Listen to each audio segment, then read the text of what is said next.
Sempre disseram que a minha vida era a imagem perfeita da superação, uma história de sucesso de uma mulher que, vinda de um passado humilde, conquistou seu espaço em São Paulo, construindo uma pequena floricultura que florescia tanto quanto suas orquídeas mais raras. Todos viam a fachada, o sorriso, a aparente facilidade com que lidava com os clientes e as finanças. Mas a verdade é que, por trás daquele balcão perfumado e dos arranjos impecáveis, eu carregava um segredo profundo e vergonhoso. Eu não sabia ler. Era um peso invisível, uma corrente que me prendia e me impedia de realmente viver. Cada documento, cada aviso, cada rótulo se transformava em um enigma intimidador. A vida era uma peça de teatro onde eu precisava fingir entender cada linha do roteiro. Se você gosta de histórias que prendem a respiração, se inscreva agora no canal para não perder nenhuma. Porque aqui os finais felizes têm um preço e você nunca vai saber qual é. Meu nome é Aurora, e durante anos minha vida foi um balé constante de disfarces e estratégias para esconder minha analfabetismo. Morava em um pequeno apartamento nos fundos da minha floricultura, no coração de um bairro movimentado de São Paulo, onde o cheiro de jasmim se misturava ao barulho dos ônibus. Meu cotidiano era regido pela memória e pela observação, decorando preços, reconhecendo embalagens por formas e cores e pedindo ajuda disfarçada para preencher formulários, sempre com a desculpa de estar com pressa ou ter esquecido os óculos. Enquanto todos achavam que eu era apenas uma empreendedora dedicada e um pouco distraída, eu sabia que cada dia era uma performance exaustiva, um equilíbrio tênue sobre um fio invisível. A verdade oculta era que eu vivia com medo constante de ser descoberta, de ter meu pequeno império de flores e minha dignidade desmoronados. Eu ansiava por conhecimento, por decifrar aqueles símbolos que pareciam tão mágicos e inacessíveis para mim. A cada livro que via nas mãos de outras pessoas, sentia uma pontada de inveja e uma vergonha ainda maior. A floricultura era meu porto seguro, mas também a minha prisão dourada, onde o aroma das flores não conseguia sufocar o cheiro amargo da minha própria limitação. Por trás das paredes coloridas da minha floricultura, um refúgio de beleza e fragrância, eu carregava não apenas o segredo do meu analfabetismo, mas também o trauma de uma infância interrompida pela necessidade. Aos 7 anos, tive que deixar a escola para ajudar minha mãe doente, vendendo flores nas ruas para sustentar a casa. O tempo passou e a oportunidade de aprender a ler nunca mais surgiu, esmagada pela luta diária por sobrevivência. Para o mundo, eu era Aurora, a mulher forte e independente, a dona das flores que transformava qualquer canto cinzento em um jardim vibrante, uma figura respeitada na comunidade, conhecida por sua generosidade e seu olhar perspicaz para os negócios. Mas por dentro, eu era uma criança assustada, aprisionada em um corpo adulto, constantemente à beira de um precipício. A cada conversa onde o assunto era um livro, um artigo de jornal ou até mesmo um simples e-mail, meu coração disparava. Eu sorria, balançava a cabeça, fazia perguntas vagas, tudo para manter a ilusão. O medo de ser exposta era um monstro que vivia em meu peito, roubando meu sono e pintando de cinza os dias mais ensolarados.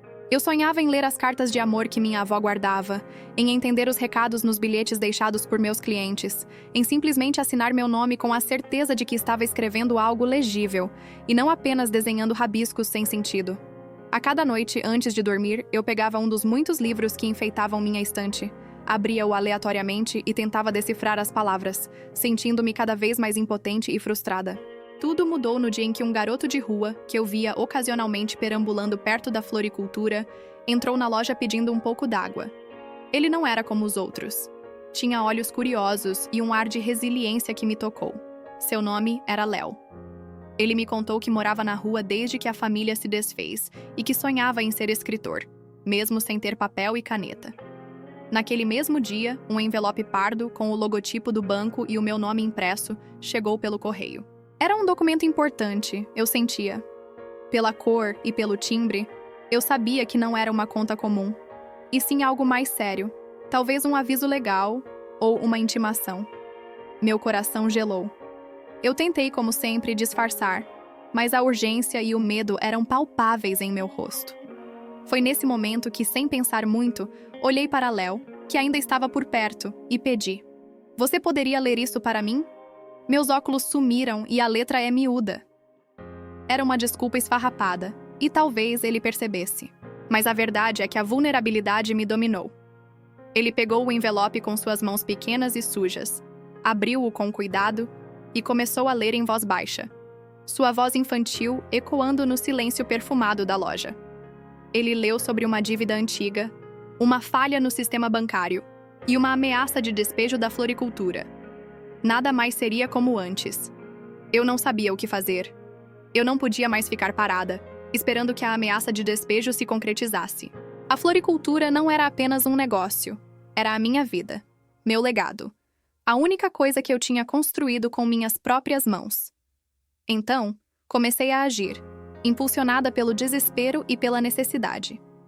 Observei cada detalhe da vida de Léo. Ele era um observador nato, um gênio da rua que, apesar de não ter tido acesso formal à educação, aprendia com cada esquina, com cada pessoa que cruzava seu caminho. Eu o convidei para trabalhar na floricultura, em troca de um lugar para dormir nos fundos e comida. Ele aceitou na hora, com um brilho nos olhos que me deu esperança. Aos poucos, uma estratégia improvável começou a se formar. Eu precisava entender o que estava acontecendo com a dívida do banco, e Léo, com sua mente afiada e sua capacidade de decifrar o mundo, se tornou meus olhos e meus ouvidos. Ele lia os documentos que chegavam, os avisos, as letras miúdas. Eu, por minha vez, ensinava a ele sobre flores, sobre o cuidado com as plantas, sobre o valor do trabalho e da dignidade. A nossa relação era uma troca. Eu lhe dava um teto, comida e um propósito, e ele me dava o dom da leitura e o conhecimento para lutar pelo meu negócio. Mas a luta não era fácil. O banco, uma instituição impessoal e gigante, parecia insensível à minha história. As cartas chegavam cada vez mais ameaçadoras, e a data do despejo se aproximava. Léo, com sua caligrafia ainda um pouco desajeitada, mas legível, escrevia as respostas que eu ditava, cheias de argumentos e apelos. Ele me ajudava a entender os termos legais, as cláusulas confusas. Juntos passávamos horas lendo e relendo, cada palavra se transformando em uma peça do quebra-cabeça que eu precisava montar. Descobrimos que a dívida era, de fato, um erro do banco, um valor duplicado de um empréstimo antigo que já havia sido quitado. A prova estava em um recibo antigo, guardado em uma caixa empoeirada. Mas como provar isso? O banco exigia uma carta formal, com termos específicos, e Léo, apesar de inteligente, não tinha o conhecimento jurídico necessário. Comecei a frequentar uma biblioteca pública, mas não para ler. Eu observava as pessoas, seus hábitos, suas conversas. Procurava por alguém que pudesse nos ajudar, um advogado talvez, ou alguém com conhecimento sobre o sistema bancário. Eu me sentia como uma detetive, investigando meu próprio caso, mas com a desvantagem de não conseguir ler as pistas. Léo me acompanhava, e sua presença me dava coragem. Ele via os cartazes de cursos gratuitos de alfabetização, mas eu sempre desviava o olhar, a vergonha ainda forte demais para admitir que precisava de ajuda. Aos poucos, a história da floricultura e da ameaça de despejo se espalhou pelo bairro. Alguns clientes, comovidos com a minha situação, ofereceram ajuda, mas eu recusei, ainda tentando manter a fachada de mulher forte e independente. No entanto, a semente da mudança já havia sido plantada. Léo, com sua ingenuidade e sua fé inabalável, me convenceu de que pedir ajuda não era sinal de fraqueza, mas de sabedoria. Ele me mostrou que a comunidade estava comigo, que eu não estava sozinha. Aos poucos, a estratégia de esconder meu analfabetismo se desfez, dando lugar a uma aceitação dolorosa, mas libertadora. Eu comecei a pedir ajuda abertamente, a contar minha história para aqueles em quem confiava. E foi assim que descobrimos que um dos meus clientes, um senhor aposentado que comprava flores para sua esposa toda semana, era um advogado renomado. Ele se ofereceu para nos ajudar, sem cobrar um centavo. Naquela noite, quando o advogado, Dr. Eduardo, terminou de analisar todos os documentos que Léo havia lido e relido incansavelmente, percebi que era agora ou nunca. A data do despejo estava marcada para dali a uma semana. O Dr. Eduardo explicou que a nossa prova, o recibo antigo que comprovava o pagamento da dívida, era sólida, mas que o banco tentaria de tudo para nos desacreditar. Ele sugeriu que apresentássemos uma ação judicial, mas isso levaria tempo, e o despejo aconteceria antes. Se eu escolhesse aceitar a ajuda do Dr. Eduardo e expor meu analfabetismo publicamente no tribunal, poderia perder minha dignidade, a imagem de mulher forte que eu tanto havia construído. As pessoas falariam, cochichariam, e a vergonha que eu carregava por tantos anos viria à tona de uma forma avassaladora. Mas se eu não fizesse nada, a pior consequência aconteceria. Perderia a floricultura, meu lar, meu sustento, o único lugar onde me sentia verdadeiramente eu.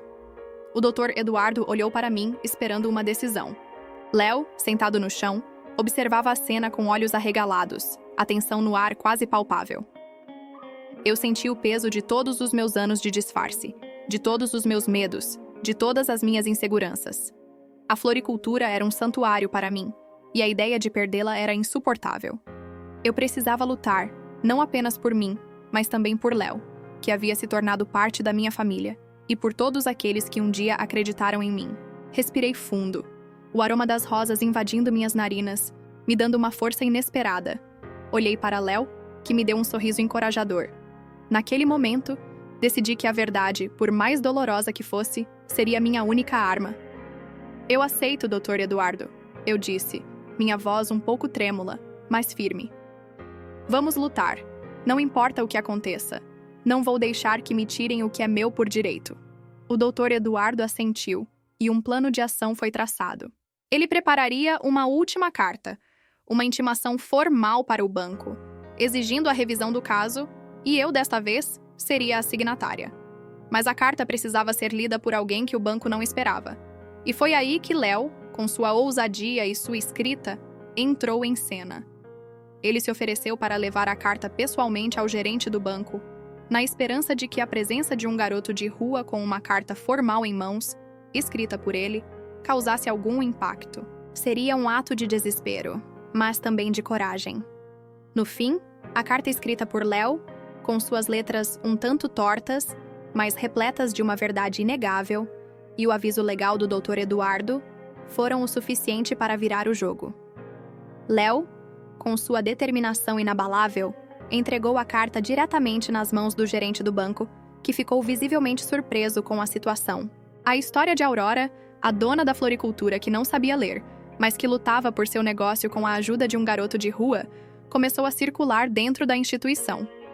A pressão do advogado e a evidência irrefutável do recibo antigo, que Léo havia encontrado e eu havia guardado por instinto, forçaram o banco a reconsiderar.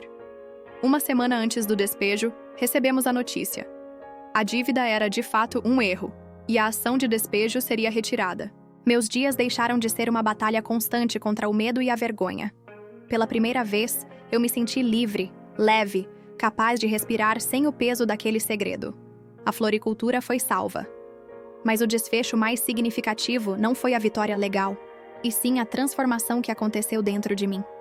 A partir daquele dia, com o incentivo de Léo e do Dr. Eduardo, eu me matriculei em um curso de alfabetização para adultos. Léo continuou a trabalhar na floricultura e se tornou meu professor particular, paciente e dedicado. Ele me ensinava a ler as placas das ruas, os rótulos dos produtos, as manchetes dos jornais. E eu, em troca, o ajudei a se matricular em uma escola noturna, onde ele finalmente poderia realizar seu sonho de se tornar escritor. Foi assim que descobri que a verdadeira força não reside em esconder nossas vulnerabilidades, mas em aceitá-las e buscar ajuda quando necessário. A carta que Léo escreveu não mudou apenas a minha vida, mas também a dele. Ela foi o catalisador para um novo começo, para nós dois. Ele, um garoto que sonhava em escrever. Eu, uma mulher que sonhava em ler. Hoje eu sei que a ignorância não é a ausência de conhecimento, mas a recusa em aprender. E a vergonha, muitas vezes, é o maior obstáculo para a nossa própria libertação. A carta de Léo não foi apenas um conjunto de palavras em um papel. Foi uma ponte entre o meu passado de escuridão e o meu futuro de luz. Eu, Aurora, a dona da floricultura, hoje leio. Leio os livros que antes só enfeitavam minha estante. Leio as notícias do dia. E o mais importante, leio as cartas que meus clientes me deixam, cheias de gratidão e carinho. Léo está na faculdade, cursando letras, e ainda me visita na floricultura, trazendo seus textos para eu ler. Porque no fim, a verdadeira riqueza não está no que você tem, mas no que você é capaz de aprender e compartilhar com o mundo. Até a próxima história!